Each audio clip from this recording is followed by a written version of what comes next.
10 কোটি টাকা, আমরা নাম বলছি তো 10 কোটি টাকা আপনাদের হাতে দেওয়া আছে তো। মানে এরা যে এত বড় মিথ্যাবাদী, টুপি দাড়ি জুব্বা পরে এত বড় মিথ্যা কথা বলতে পারে মানুষ, আমি কল্পনাও করতে পারি না। যে এদের জিঘাংসার দুইটা কারণ, একটা কারণ হচ্ছে চাঁদাবাজ, বিরাট একটা চাঁদা, একটা হলো সরাসরি চাঁদা দাবি, আর একটা হলো সুফিজমের বিরুদ্ধে। কারণ কাদিয়ানীরাও নামাজ পড়ে, আমরা এক হয়ে গিয়েছি। আপনি হয়তো বা ফেসবুকে দেখেন নাই, আমাদের সমস্ত আহলে সুন্নাত ওয়াল জামাত সব এক হয়ে গিয়েছে। মানে এরা যে এত বড় মিথ্যাবাদী, টুপি দাড়ি জুব্বা পরে এত বড় মিথ্যা কথা বলতে পারে মানুষ, আমি কল্পনাও করতে পারি না। মানে আপনাদের শিরিক বেদাত দেখেন, আমরা সারা বাংলাদেশের তরিকতপন্থী, আমরা মাজারের সেজদারের ব্যাপারে বা কবরস্থানের সেজদার ব্যাপারে, পীর সাহেবকে সেজদার ব্যাপারে আমরা কঠোরভাবে প্রতিরোধ করি, যেগুলি আপনারা মিডিয়াতে দেখেছেন, সোশ্যাল মিডিয়াতে। তো সেই দরবার হলো সেজদা আল্লাহ ছাড়া কাউকে সেজদা দেওয়ার বিরুদ্ধে, আর সেখানে তারা দাবি করেছে ওখানে নাকি সেজদা নেওয়া হয়।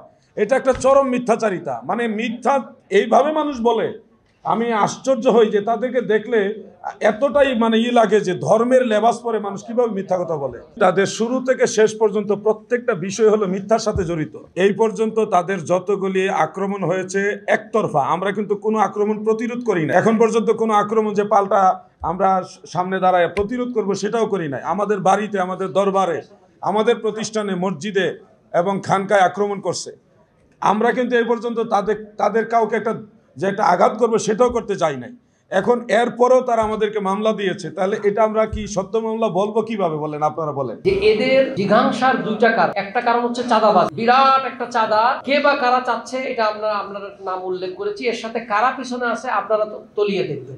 একটা হলো সরাসরি চাঁদা দাবি, আর একটা হলো সুফিজমের বিরুদ্ধে। কারণ সুফিরা যদি সেখানে কাজকর্ম করে তাহলে তারা যে ভণ্ড, ধর্মের নামে তারা যে ভণ্ডামি করছে সেটা প্রকাশ পেয়ে যাবে। কারণ সুফিরা কাউকে মারে না, সেখানে একটা মাদ্রাসা হচ্ছে, সেখানে আপনার গিয়ে জুমার আলোচনা হচ্ছে। তো এইগুলো ডেইলি সারমন যখন হয় ফ্রাইডে, ওর কারণে মানুষের ভিতরে একটা আমূল পরিবর্তন হচ্ছে। আর এই পরিবর্তন হওয়ার কারণে এই সমস্ত কায়েমি স্বার্থবাদী মৌলবীরা যারা জাকাত ফিতরার মাধ্যমে তাদের মাদ্রাসা চালায়, এবং তারা সব জায়গায় তাদের নিজের কনসেপ্ট ছাড়া তাদের নিজের কনসেপ্টটাকে মনে করে ইসলামের কনসেপ্ট। এটা একটা ভুল কথা। এই বিষয়টা এস্টাবলিশ হচ্ছে বিধায় তারা উঠে পড়ে লাগছে যে দরবারকে বন্ধ করে। শোনেন, আপনাকে আরো সহজ করে দেই, কাদিয়ানীরাও নামাজ পড়ে, কিন্তু কাদিয়ানীদের ব্যাপারে সমস্ত মুসলমানরা একমত, তারা খারেজান আলাল ইসলাম, ইসলাম থেকে বহিষ্কৃত। আপনাকে বুঝতে হবে, নামাজ পড়া, ইবাদত করা, এটা প্র্যাকটিসিং মুসলমানের কাজ ঠিকই, কিন্তু আকীদা বা বিশ্বাস, এটার ভিতরে বিশাল রকমের ফারাক আছে। এই বিষয়টাকেই আমরা আহলে সুন্নাত ওয়াল জামাত সাধারণ মানুষকে বুঝিয়ে দিতে চাই। আমাদের বিরুদ্ধে, মকসুদপুর দরবারের বিরুদ্ধে তাদের দুইটা জিঘাংসা, এটা আমি আবার বলছি। একটা হচ্ছে বিশাল অঙ্কের চাঁদাবাজি দাবি করেছে 10 কোটি টাকা, আমরা নাম বলছি তো 10 কোটি টাকা, আপনাদের হাতে দেওয়া আছে তো। যারা এই সন্ত্রাসী কর্মকাণ্ডের সাথে জড়িত তাদের কয়েকজনের নাম এখানে উল্লেখ করা হয়েছে। তাদের এই দলবলের পক্ষে যারা নেতৃত্ব দিয়েছেন তাদের মধ্যে অন্যতম হলো আবুল কাসেম, শহীদুল, খুরশেদ মুন্সি, তরিকুল সহ তাদের আরো বিশাল এক মাদ্রাসার ছাত্র সহ তাদের অনুসারী কিছু লোক আছে। তারা এই কয়েকজনের নাম উল্লেখযোগ্য। আমরা আতঙ্কিত। কিছুদিন আগে আমরা আহলে সুন্নাত ওয়াল জামাতের পক্ষ থেকে একটা লং মার্চ দিয়েছিলাম। সেনাবাহিনীর পক্ষ থেকে আমাদেরকে রিকোয়েস্ট করা হয়েছে এবং এটা দায়িত্ব নিয়ে দরবার শরীফের যাবতীয় বিষয় আমাদের বুঝিয়ে দিবে এবং নিরাপত্তা দিবে এবং মামলা সহ আইনি সহায়তা দিবে, এটা আমাদের আশ্বস্ত করেছেন। বিধায় আমরা আন্দোলন থেকেও পিছু হটে আসছি। কিন্তু আন্দোলনে আমাদের নারী পুরুষ সর্বস্তরের মানুষ, সকল ঘরানার সুন্নি তরিকতপন্থী যারা, সবাই কিন্তু এই আন্দোলনে নামার জন্য প্রস্তুত ছিল। আমরা তারপরও দেখলাম যে আমরা আইনকে, প্রশাসনকে সম্মান করা উচিত। অন্ততপক্ষে তিনারা যেহেতু বাংলাদেশ সেনাবাহিনী আমাদের এই রাষ্ট্রীয় পর্যায়ে একটা সর্বশেষ আস্থার একটা জায়গা, সেই হিসাবে ওনাদের কথা রক্ষার্থে আমরা সেই লং মার্চ পর্যন্ত স্থগিত করেছি। হ্যাঁ, আমরা এটাও স্বীকার করছি ওনারা পরবর্তীতে ওনাদের কথা রেখেছেন, দরবার শরীফ আমাদের বুঝিয়ে দিয়েছেন। এরপর আমরা আতঙ্কিত, তারা আবার মিটিং মিছিল করতেছে। আমরা চাই না যে আহলে সুন্নাত ওয়াল জামাত তাদেরকে প্রতিরোধ করার জন্য ময়দানে নামুক। আর আমরা নামলে আলহামদুলিল্লাহ আল্লাহর উপর ভরসা করে বলতেছি, গোটা দেশের সব দরবার তরিকতপন্থী, তাসাউফপন্থীরা মাঠে নামলে এই দেশের পরিস্থিতি স্বাভাবিক থাকবে না।